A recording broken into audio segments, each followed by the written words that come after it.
My name is Natalia and I am 30 years old.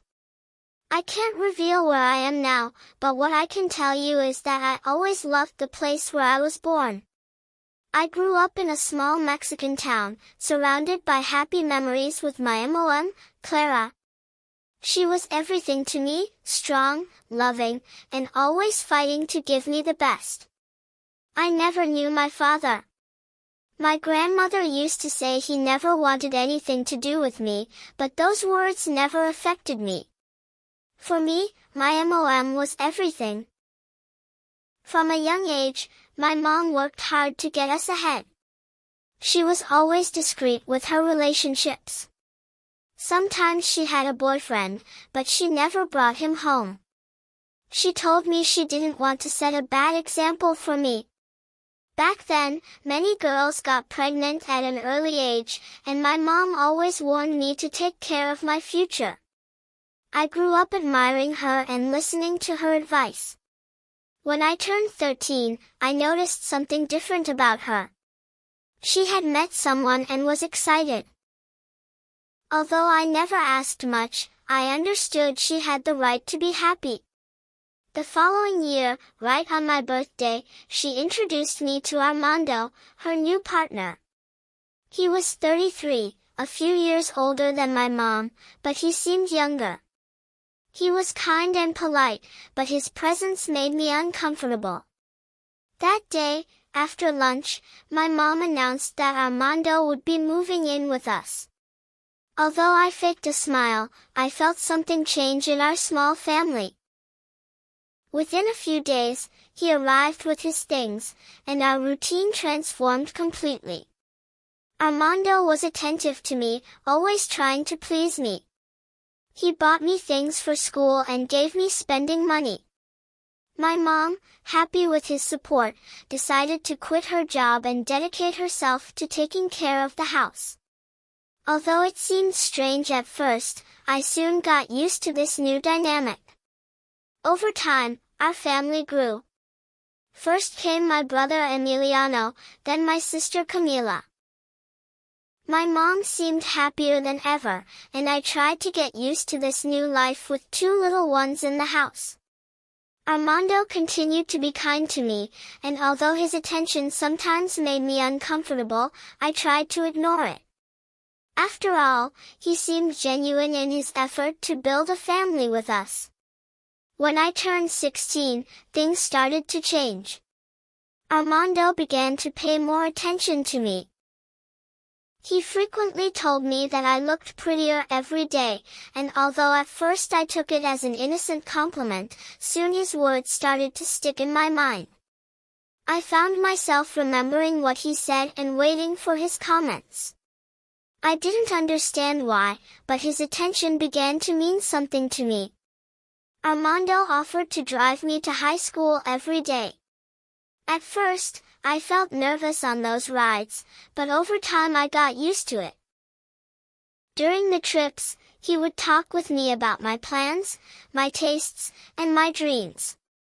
Little by little, I felt more comfortable with him, even though deep down I knew something about this closeness wasn't right.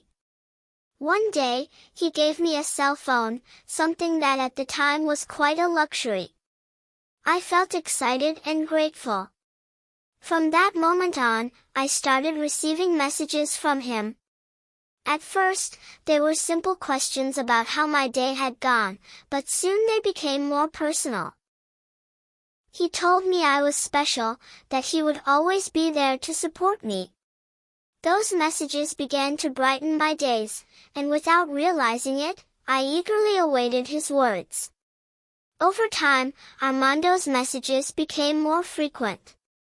At first, they were innocent questions about my classes or my day, but then they started to include phrases that made me feel something different.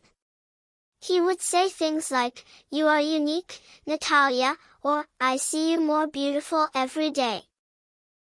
I didn't know why, but those words filled me with an emotion I couldn't explain. When he drove me to school, he would speak to me calmly, asking about my dreams and what I wanted for my future. Although at first I felt nervous, over time I began to enjoy those conversations. He made me feel special, as if I were important to someone in a way I hadn't felt before.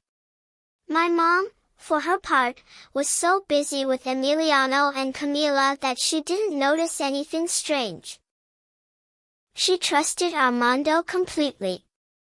One afternoon, returning from school, Armando took me to a nearby park.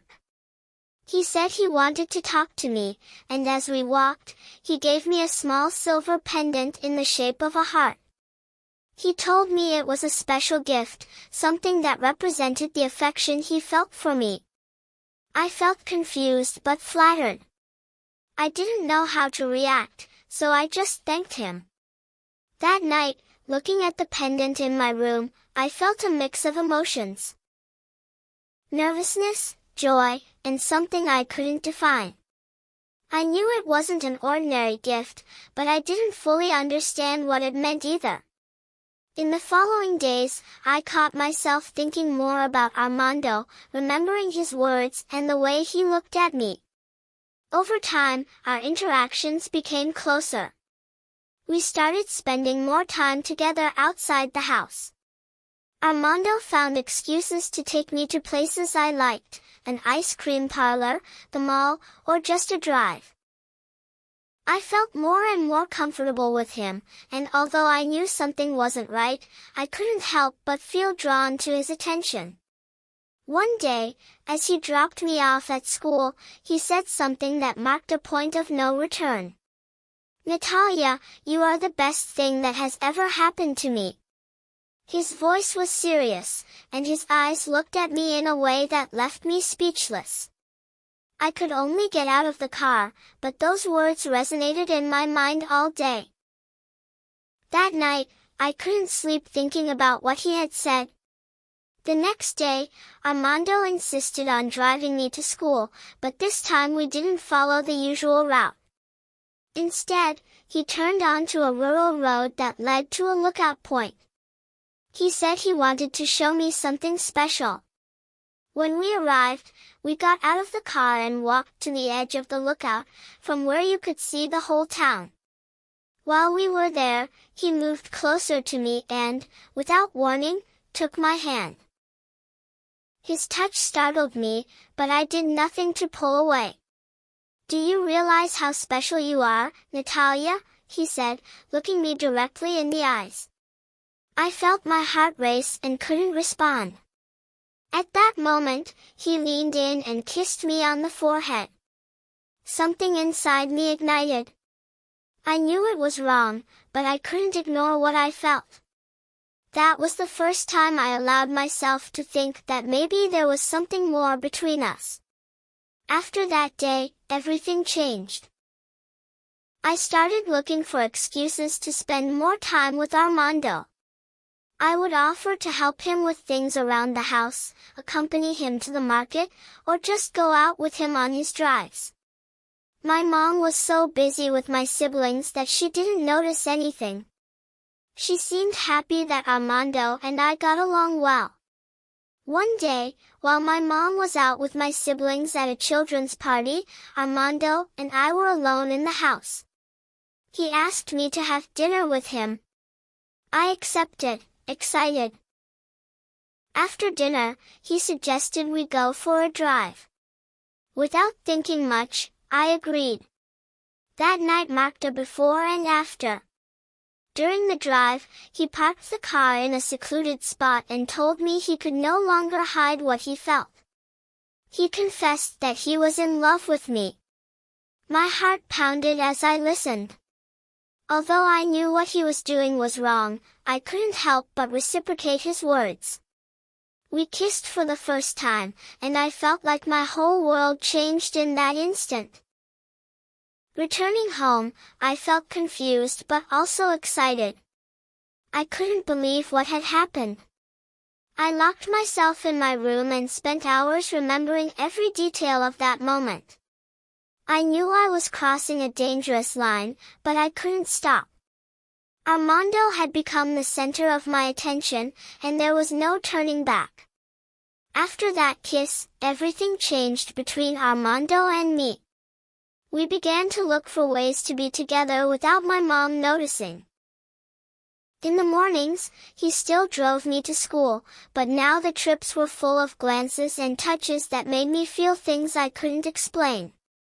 In the afternoons, when my mom went out with Emiliano and Camila, we took advantage of being alone in the house. It all seemed like a dangerous game, but I was so caught up in my emotions that I couldn't see beyond what I felt for him. One afternoon, while we were in the living room watching television, Armando took my hand and looked at me intently. He said he could no longer keep hiding what was between us and that he had to make a decision. He proposed that we leave together, that we start a life far away from everything. His words scared me, but at the same time, they filled me with an excitement I couldn't control. I knew it was wrong, but I was already too involved to say no. The following days were a whirlwind of emotions. Armando planned everything in detail. He found a small cabin on the outskirts of town where we could live. Meanwhile, at home, things began to feel different. My grandmother, who always kept an eye on everything, seemed to suspect something. She watched me in silence, as if she knew secrets I couldn't even admit to myself. My mom, on the other hand, seemed more distracted than ever. Between caring for my siblings and household chores, she barely had time to notice what was happening right under her nose. But my grandmother, with her knowing eyes, seemed to see everything. She watched me in a way that made me feel uncomfortable, as if she could glimpse something I was trying to hide. Although we no longer talked as much as before, there was something in her gaze every time she saw me with Armando, as if she knew something wasn't right but preferred to remain silent. Days later, Armando took me to a restaurant in the center of town. While we ate, he talked about his plans. He told me he had found a cabin on the outskirts where we could live peacefully, far from everything. His voice was convincing, and although I had doubts, I felt my heart leaning towards him. At the end of dinner, he took my hand and promised he would do everything to make me happy. It was at that moment that I accepted his proposal. We returned home with the decision made, but we didn't imagine the consequences of what we were about to do. That same night, my mom was in the living room waiting for us. Her face showed a mix of concern and anger. She asked me where we had been, and before I could answer, Armando took my hand and said we needed to talk. Seeing us like that, my mom seemed to understand everything. Her look filled with disbelief and pain. My mom demanded an explanation, but I couldn't say anything. The silence we shared was enough to confirm her worst suspicions. She got up from the sofa and locked herself in her room, while my grandmother came out of the kitchen with an expression of rage. Although she didn't say much, her words made it clear to me that I had crossed a line I should never have crossed. That night was the last time I slept in that house. Armando and I gathered our things and left. As we left, I saw Emiliano and Camila watching us through the window. The youngest opened the door and shouted, "Dad, where are you going?" But Armando didn't answer. We got in the car and headed towards the cabin he had mentioned. The road was dark, and although I tried not to think about what I had just left behind, I couldn't avoid a weight in my chest. When we arrived at the cabin, I felt relieved to be away from the tension of my house, but at the same time, a feeling of unease began to invade me. That first night, I couldn't sleep well. I dreamed of my mom, but not as I remembered her. In my dream, she was barefoot, her hair disheveled, and with an expression of hatred on her face. She stared at me intently, as if she wanted to curse me. I woke up sweating, my heart racing. The following days were complicated. Although Armando tried to cheer me up, I couldn't get my mom's face out of my head. Her words echoed in my mind, "You will regret this." Strange things began to happen at the cabin. At night, I heard footsteps outside the window, and once I found handprints on the glass, as if someone had been watching us. One day while Armando was at work, I received a text message from my mom. It said she needed to talk to me. Although I hesitated at first, I decided to go back to the house. Upon arriving, she greeted me coldly. Her words were cutting, "You no longer have a family here." Although I tried to explain that I hadn't planned for things to turn out this way, she didn't want to listen. While we talked, I noticed a strange smell coming from my old room. I asked what it was, but my mom simply ignored me. When I tried to enter the room, my mom stopped me. She told me I had no right to be there, that I had betrayed the family. Her words hurt me, but I couldn't reproach her for anything. As she spoke, I began to feel strange. My throat closed up, and I started coughing uncontrollably. I saw my mom watching me without moving, as if she were enjoying seeing me suffer. Finally, she went to the kitchen and came back with a red plastic cup. She told me to drink it, that it would help me. The liquid had a bitter taste, but after a few minutes, the cough disappeared. Her gaze was still cold, and although she had helped me, I felt that something in her had changed forever. I left the house feeling worse than ever. I knew I had lost everything that mattered to me. I returned to the cabin with a feeling of emptiness I couldn't describe. During the trip, I couldn't stop thinking about the coldness with which my mom had treated me. Her look of hatred and the words she had said kept echoing in my mind. Although Armando tried to comfort me, I couldn't help feeling that something had changed forever. I had crossed a line from which there was no return, and the consequences of my decisions were beginning to weigh on me. The days at the cabin became monotonous but strangely unsettling. Although I was far from my family, I couldn't get the dreams of my mom out of my head. Every night I saw her standing in front of me, her hair disheveled and an expression of contempt on her face. Sometimes in my dreams she murmured something I couldn't understand, but her tone was dark, almost threatening.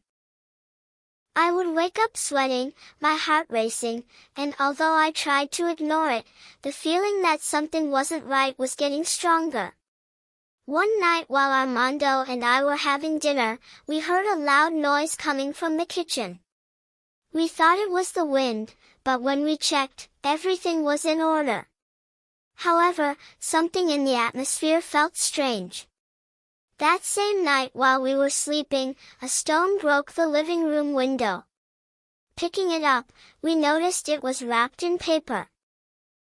Opening it, we found a photo of me and Armando along with dark earth that had a peculiar smell, like dampness and ash. We didn't know what to think, but something told me it wasn't a coincidence. As time passed, things began to get worse. I started hearing footsteps around the cabin at night, and sometimes I felt as if someone was watching me from the shadows. Armando tried to calm me down, telling me it was just my imagination, but I knew there was something more. The dreams of my mom became more intense. In one of them, I saw her surrounded by candles, burning something in a clay pot while murmuring incomprehensible words. Upon waking, my body felt heavy, as if something was draining my energy. One afternoon, we decided to move from the cabin to a larger house on the outskirts of town. We thought a change of place might help us leave the strange events behind. But it didn't. From the first night in the new house, things felt even more tense. I started hearing voices whispering my name while I was in the shower, and I often saw shadows moving in the corners of my vision. Armando tried to stay calm, but I knew he was scared too. One night while we were in the living room watching television, the dog we had adopted, Duke, started barking and growling at the door. Armando went out with a wooden bat to check, but found nothing. However, upon returning, we noticed that the photo of our wedding, which was on a shelf, had fallen to the floor. The glass of the frame was broken, but the strangest thing was that the image was covered in earth, just like the stone that had broken the window at the cabin. The next day, I went to the town market to buy supplies. As I walked through the aisles, an elderly woman with a dark rebozo and penetrating eyes stopped me. She told me there was something dark following me, something that wouldn't leave me alone until I paid for what I had done. Her words scared me, but they also sparked my curiosity. I told her what was happening, and she nodded as if she already knew the story. She told me that someone close to me had done a witchcraft work to curse me, and that only forgiveness could break it. I didn't know if I believed her, but her words stayed with me. When I returned home, I told Armando what the woman had said, but he didn't want to listen. He told me not to worry, that it was just superstition. However, deep down, I knew something was wrong. That same night while we slept, I had another dream about my mom. This time she was standing at the door of our house, looking at me with an expression of rage. She said something I couldn't understand, but when I woke up, I felt a deep pain in my chest, as if something was crushing me. Over time, my health began to deteriorate. I felt my body heavy, had constant pains, and lacked the energy to do the simplest things. Doctors found nothing abnormal, but I knew it wasn't physical. It was as if something dark was feeding on me, draining my vitality little by little. Armando also began to change. He spent less time at home and became distant. The things that once united us began to crumble, and although we tried to keep up appearances, we knew our relationship was in danger. The deterioration of my health and my relationship with Armando continued to worsen. The shadows I saw in the house seemed sharper, as if they were watching me directly. The nights became endless, full of whispers and footsteps that woke me in the middle of the darkness. Sometimes I felt someone standing next to my bed, breathing slowly. Armando began staying out more, and although he told me it was for work, I knew something wasn't right. One morning when I woke up, I found that the dog, Duke, had disappeared. I searched the whole house and the surroundings, but there was no sign of him. I thought maybe he had run away, but deep down I knew that wasn't the case. That same night, while trying to sleep, I heard a loud thud at my bedroom window. I approached slowly, and when I pulled back the curtain, I saw a small bundle wrapped in a dirty rag. Opening it, I found earth and bones of what appeared to be a small animal. The fear I felt was indescribable. I knew this wasn't a coincidence. The following days became darker. I started having nightmares every night, always with the same scene. My mom was in front of me, surrounded by black candles, burning something in a pot while murmuring words I didn't understand. In the dream, her face was full of hatred, and her eyes, which used to be warm and loving, now seemed empty, as if nothing was left of the woman who raised me. Upon waking, I always had a sore body and a feeling of suffocation. I decided to return to the market to talk to the woman who had warned me about the witchcraft. I searched for her among the stalls and finally found her.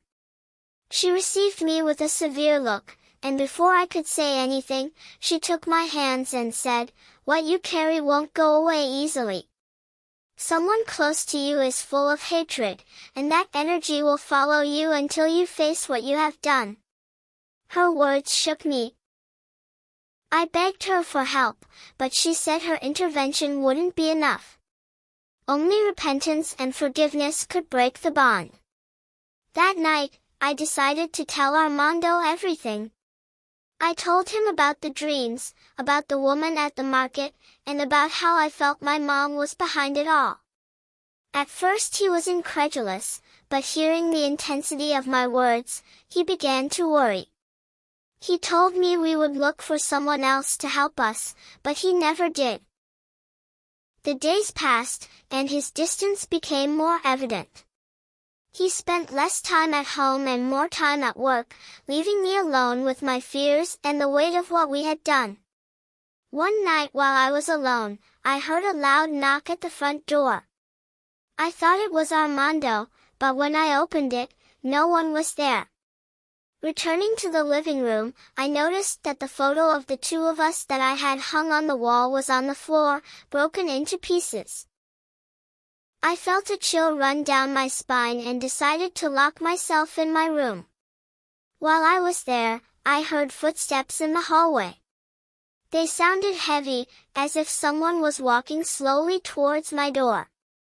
I covered myself with the blankets and closed my eyes, praying for it all to end. The next morning, I found ash marks on the floor, from the front door to my room. I didn't know what to do or who to turn to. I decided to seek out my mom, even though I knew it would be difficult to face her. I returned to the house where I grew up, and upon arriving, I noticed everything was more run down. My grandmother was no longer there, and my siblings barely came out to see me. My mom received me in the living room with a hard expression, but behind her anger, I could see her pain. I asked for her forgiveness, but she said nothing. She just looked at me with a mix of sadness and rage. As I tried to explain everything that was happening, I noticed she had a small altar in the corner of the living room. There were black candles and a pot with burnt remains. The smell was familiar, like the one I had smelled that time in my old room. When I asked her what it was, she simply replied, "What you deserve." I couldn't stay any longer. I left the house feeling defeated, but also with a terrifying certainty, my mom was doing something to avenge herself against me.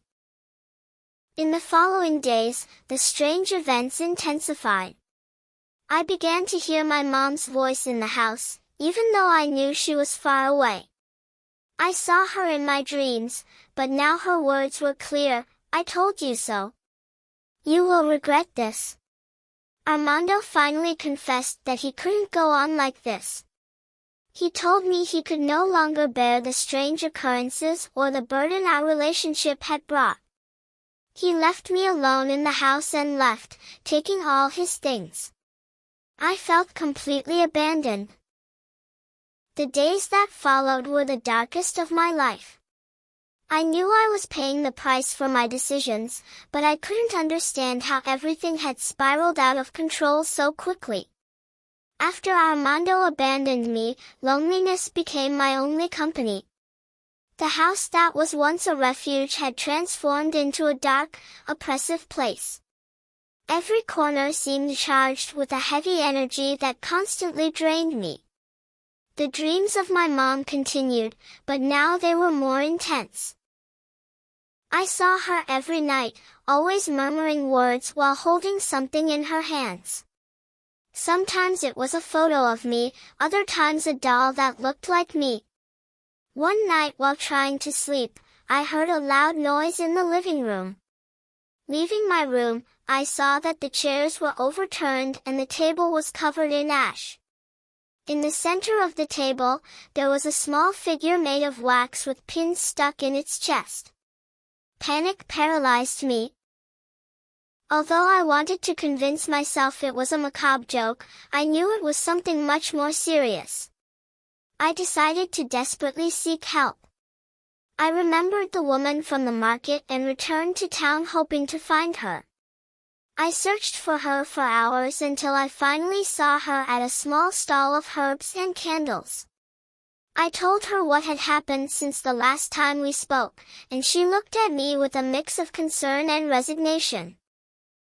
She told me that what I was facing wasn't just a curse, but a deep bond created by my mother's hatred towards me. "Your mother wants to see you destroyed," she said. "Whatever she has done won't stop until you face your actions and seek her forgiveness." I begged her to help me, but she told me this was something only I could resolve. She gave me a mix of herbs and told me to burn them in my house to cleanse the negative energies, but warned that it wouldn't be enough if I didn't face my mom. I returned home with the herbs and followed her instructions. Throughout the night, I burned the leaves in every corner while praying. Although I felt my words fell into the void, when I finished, I felt a little lighter, but the atmosphere was still tense. That same night, I had another dream about my mom. This time she wasn't alone. Behind her were dark figures, like human shadows, staring at me intently. Their murmurs were getting louder, as if they were calling me. Upon waking, I found new marks on the floor, this time with shapes that looked like symbols. I didn't know what they meant, but seeing them, I felt a chill run through my entire body. I decided I could no longer stay in that house. I gathered my things and left for the only place where I thought I could find answers. My mom's house. When I arrived, I found her in the living room, sitting in front of her altar. Her eyes were closed, and her lips moved as if she were praying or murmuring something. I stood in silence, watching her, and for a moment I hesitated to approach. Finally, I gathered my courage and confronted her. I asked her to stop what she was doing, to forgive me for what I had done, and to end all of this. She opened her eyes and looked at me with a coldness that broke me inside. "Forgive you?" she said. "What you did is unforgivable." Her voice was full of resentment, and her gaze was more terrifying than any of the things I had seen in the house.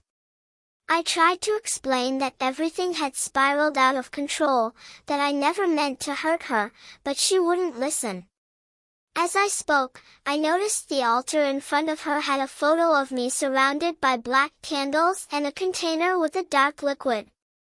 The smell was the same I had sensed in my old room and in the dreams. I asked her what it was, but she didn't answer. She just took the container and poured it on the floor while murmuring something under her breath. At that moment, I felt an intense pain in my chest, as if something was squeezing my heart. I fell to the floor, gasping, while my mom watched me without doing anything. Her expression showed no compassion, only deep hatred. With the little strength I had left, I begged her to stop, but she simply got up and left the room, leaving me there lying on the floor. I don't know how long I was on the floor, but when I finally managed to get up, I understood that I couldn't stay there any longer. I left her house with a broken heart. I knew I would never have her forgiveness and that things would never be the same again. I returned to the empty house I had shared with Armando, but it was no longer a refuge. Every corner seemed full of the same shadows and whispers that had haunted me since all this began.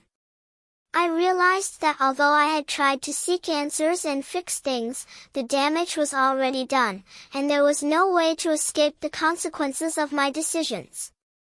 The days that followed were an even deeper descent into the abyss. The house where I now lived was completely empty, not only physically, but also spiritually.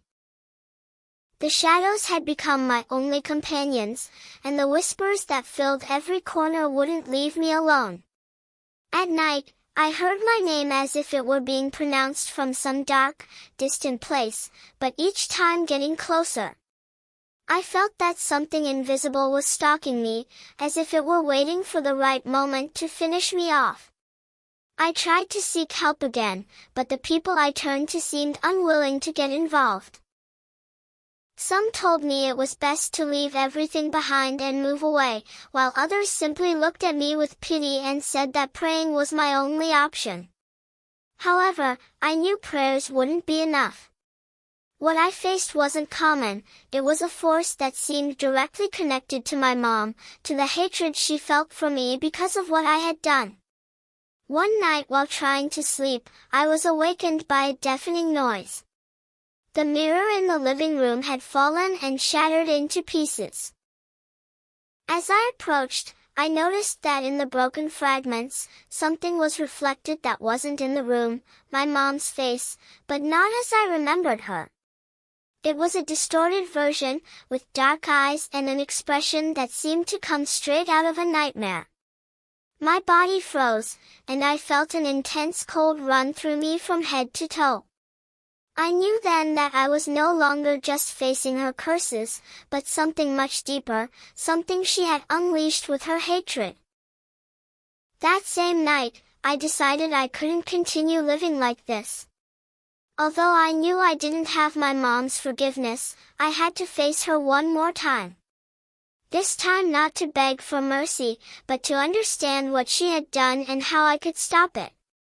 With the little courage I had left, I returned to the house where it all began. When I arrived, I found her in the same place, in front of her altar. This time there was no doubt about what she was doing. There were more black candles, more strange wax figures, and in the center was a photo of me, completely burned at the edges. I stood watching her as she continued murmuring words I didn't understand. Finally, she looked up and saw me. Her eyes were full of a hatred I had never seen before. I demanded that she tell me what she had done, that she explain why she was destroying me.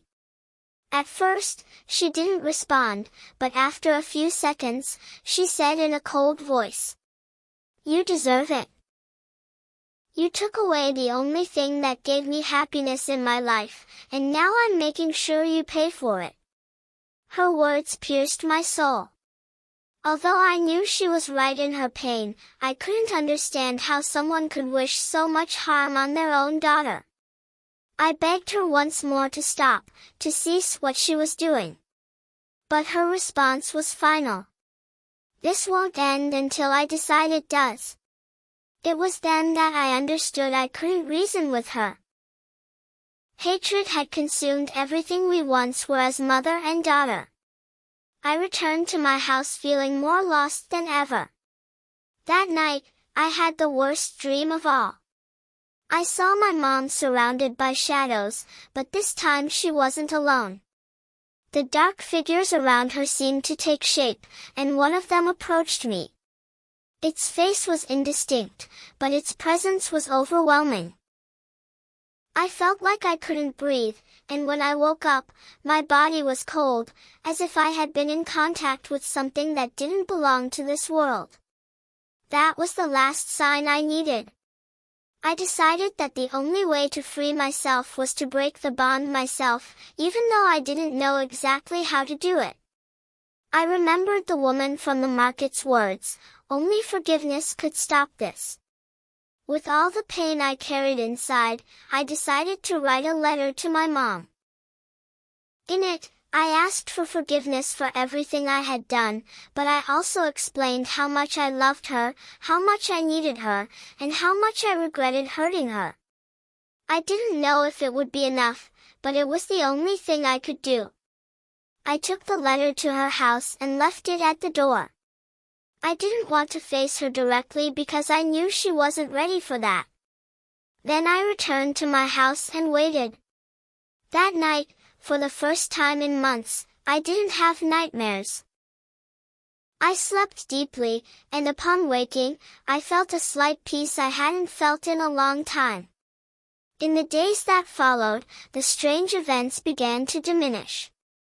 The shadows disappeared, the whispers ceased, and although the house still felt empty, it no longer seemed charged with negative energy.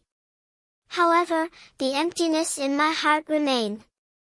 I knew I would never have the relationship I once had with my mom again.